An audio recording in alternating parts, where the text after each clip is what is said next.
안녕하세요, 여러분. 오늘은 올바른 분리배출 방법을 알아보도록 하겠습니다.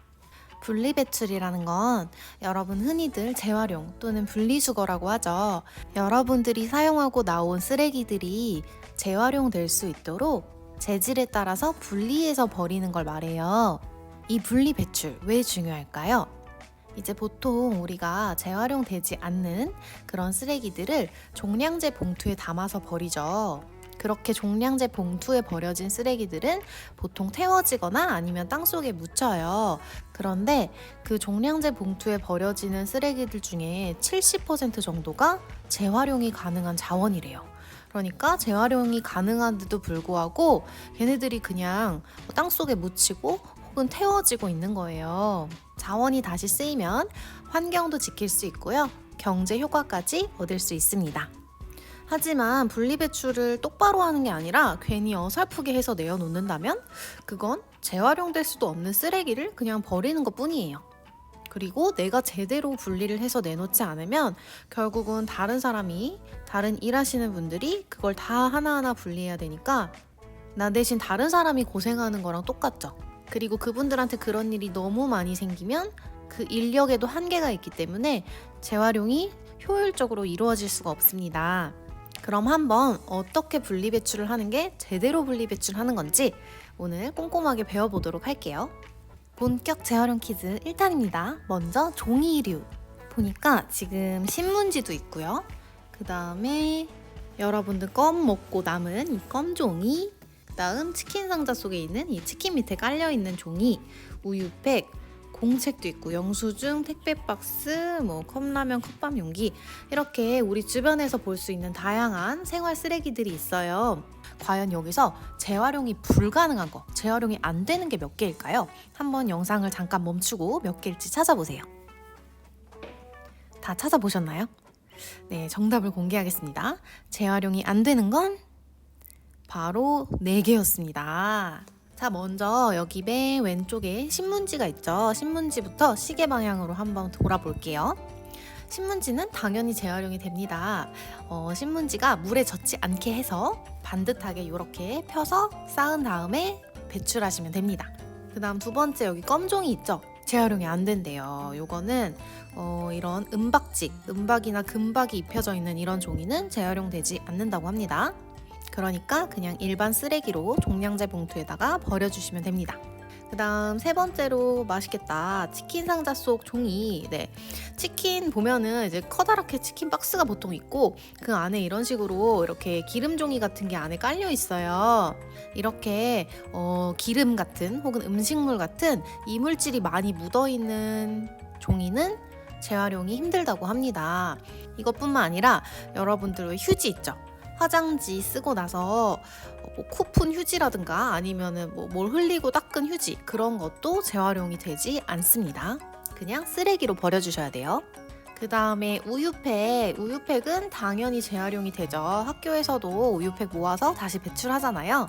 대신 신문지 같은 데 겹쳐서 배출하면 안 되고 종이팩은 따로 재활용을 하기 때문에 구분해서 배출해야 된다고 합니다. 그 다음 스프링 공책, 얘도 재활용이 되긴 되는데 선생님이 보면 여기에 이렇게 노란색으로 별표를 달아놨어요. 이건 뭐냐면 재활용은 되지만 이 상태로 그대로 내놓으면 안 되고 약간의 노력이 필요한 거, 조금 고쳐서 내놔야 되는 거는 이렇게 별표를 달아놨습니다. 이 스프링 공책은 뭐가 문제일까요? 보시면 이 공책에 이 글씨를 쓰는 부분은 종이지만 이 넘기는 스프링 부분은 뭐예요? 종이가 아니라 철이죠. 그래서 이 스프링을 제거한 다음에 배출을 하셔야 종이가 재활용될 수 있습니다. 그 다음에 영수증은 재활용이 되지 않아요. 이것도 그냥 쓰레기. 그 다음 여기 택배 박스. 네, 택배 박스는 당연히 재활용이 되는데 여기도 보면 별 표시가 붙어 있죠. 왜 별 표시가 붙어 있을까요? 네, 박스는 여기 붙어 있는 이런 테이프 있죠. 테이프랑 송장 스티커 이런 것들을 다 뗀 다음에 접어서 배출하셔야 됩니다. 마지막으로 이 더러운 컵밥 용기, 여기 보면 안에 음식물 뭐 기름이랑 이런 게 잔뜩 묻어 있어요. 이 컵밥 용기도 마찬가지고 컵라면 용기도 마찬가지인데 이런 거는 더러운 물질이 묻어 있기도 하고 또 재질 자체가 여러 가지 재질이 혼합되어 있대요. 그래서 재활용이 어렵다고 합니다. 이것도 그냥 쓰레기로 버려주셔야 돼요. 네, 두 번째로는 플라스틱입니다. 여기 보시면 뭐 요구르트 병이나 볼펜부터 칫솔, 빨대, 컵라면 용기까지 우리 주변에서 흔히 볼 수 있는 플라스틱들이 나와 있는데요. 과연 이 중에서 재활용이 가능한 게 몇 개일까요? 이번에는 재활용이 가능한 걸 한번 찾아보세요. 정답을 공개하겠습니다. 재활용이 가능한 건 단 2개였습니다. 한번 볼게요. 일단 먼저 과일망. 여러분 과일을 사면 이런 식으로 과일을 보호하기 위해서 이렇게 과일망이 들어있죠. 이런 포장재는요, 재활용이 되게 어려운 재질이래요.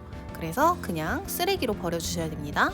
그 다음 두 번째로 페트병. 여러분 페트병은 당연히 재활용이 되죠. 대신 이 안에 보시면 지금 굉장히 깨끗하죠. 내용물을 깨끗하게 비우고 이렇게 찌그러뜨린 상태로 배출하셔야 됩니다. 그리고 요즘에는 페트병을 분리수거할 때 색깔도 이렇게 구분해서 분리해서 배출을 해야 돼요. 뭐 페트병 중에 초록색 페트병도 있고 이렇게 투명한 것도 있고 갈색도 있고 다양한 색깔의 페트병이 있는데 여러분 과연 여러 가지 색깔의 페트병 중에서 가장 분리수거하기 좋은 페트병이 무슨 색일까요? 네, 바로 투명 페트병입니다. 그래서 왜 예전에는 이런 식으로 초록색 페트병에 사이다를 담아서 팔았었어요. 근데 요즘에는 어떨까요? 네, 이렇게 투명한 페트병으로 점차 바뀌고 있습니다. 이게 다 자원과 환경을 생각하는 사회의 변화인 거예요.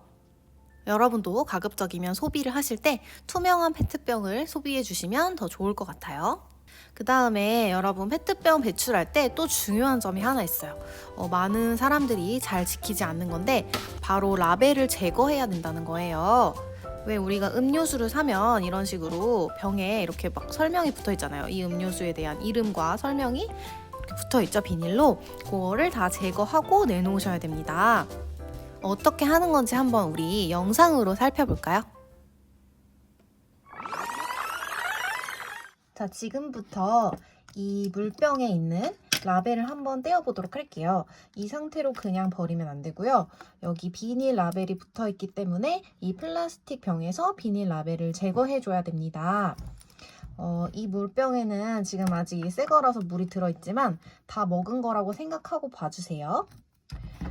굉장히 간단하게 칼로 그냥 떼어낼 수가 있어요. 이거를 그냥 한번 쓱 그어주면 그냥 쉽게 이렇게 떨어지죠. 이렇게 떼면 됩니다. 아주 간단하죠? 네, 정말 간단하게 라벨을 제거하는 모습을 보셨는데요. 이렇게 라벨을 제거해야 하는 이유가 뭘까요?